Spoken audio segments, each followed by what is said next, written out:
नमस्कार सर्वांना, कोमल्स रेसिपीमध्ये सर्वांचं खूप खूप स्वागत आहे.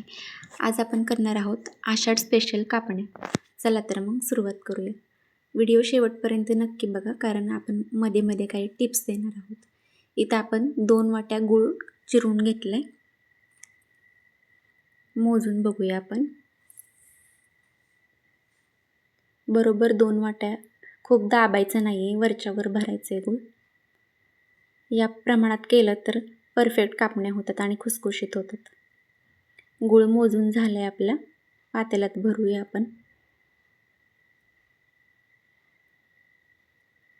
गूळ सगळा पातेल्यात भरून झाला की आपण पाण्याचं प्रमाण पण बघणार आहोत. इथं गुळाचं आणि पाण्याचं प्रमाण खूप महत्त्वाचं असते, कारण त्याच्यावरच आपल्या कापण्या कशा होणार आहेत ते ठरत असते. हे बघा, सगळा गूळ आपण पातेल्यामध्ये घालून घेतला आहे आणि त्याच वाटीनं आपण आता पाण्याचं प्रमाण बघूया. इथं जवळजवळ 1.5 वाटी आपण पाणी घालतो आहे. एक फुल वाटी, आणि 1.5 पण नाही, 1.5ला थोडंसं कमी. गॅस पेटवूया आणि गूळ आपला वितळायला ठेवूया. उकळी आणायची नाही आहे, फक्त गूळ वितळेपर्यंत असं हलवत राहायचे. 2 ते 3 मिनटं लागतात आपल्याला गूळ वितळायला. चेक करूया आपण. गॅस बंद केला आहे आणि पूर्ण गूळ वितळला गेला आहे आपला. बाजूला ठेवूया आपण. एक 10 ते 15 मिनटं थोडंसं थंड होऊन द्यायचं आहे. इथं आता पिठाचं प्रमाण बघूया. गव्हाचं पीठ वाटीच्या प्रमाणात. इथं जवळजवळ मी 4.5 वाट्या गव्हाचं पीठ घेतले. चाळणीनंच चांगलं चाळून घ्यायचं आहे ते.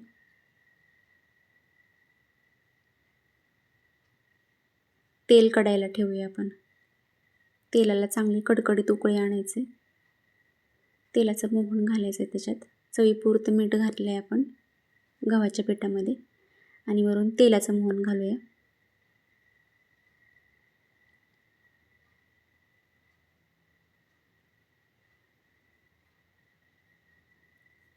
इथे चमच्यानं हलवून घ्या सगळं, कारण तेल कडकडीत आहे आपलं, त्यामुळे हाताला भाजायची शक्यता असते.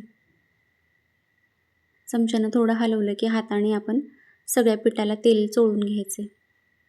सगळ्या ज्या गाठी असतील त्या फोडून घ्यायचेत.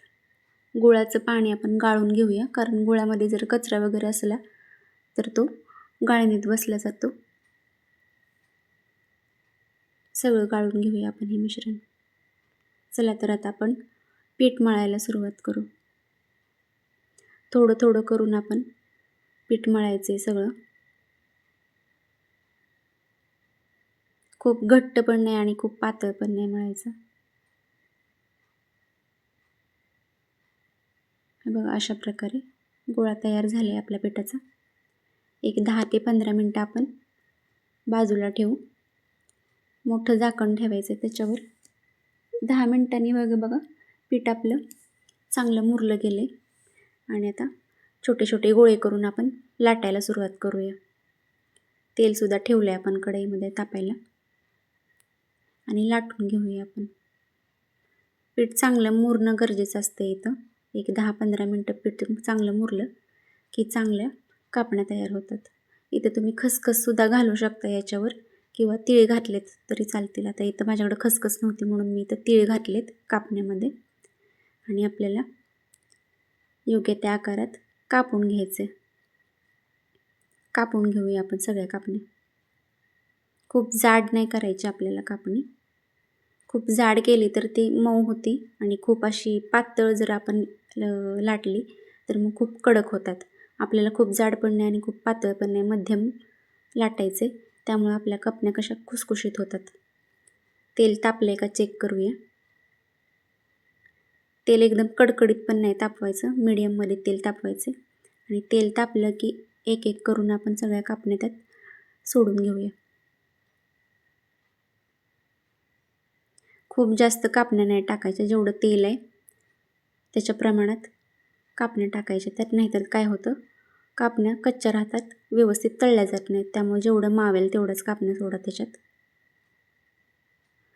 उलट्या पालट्या करून दोन्ही बाजूनी चांगल्या भाजून घ्यायच्या. हे बघा, अशा प्रकारे चांगला कलर आला आहे त्याला. काढून घेऊया.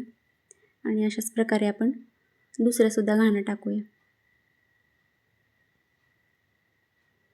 अशा प्रकारे सगळ्या कापण्या आपण तळून घेऊया. आणि तयार झाल्या आहेत आपल्या आषाढ स्पेशल कापण्या. रेसिपी आवडली असेल तर व्हिडिओला जास्तीत जास्त लाईक, शेअर आणि सबस्क्राईब करा. भेटूया पुढच्या व्हिडिओमध्ये. धन्यवाद.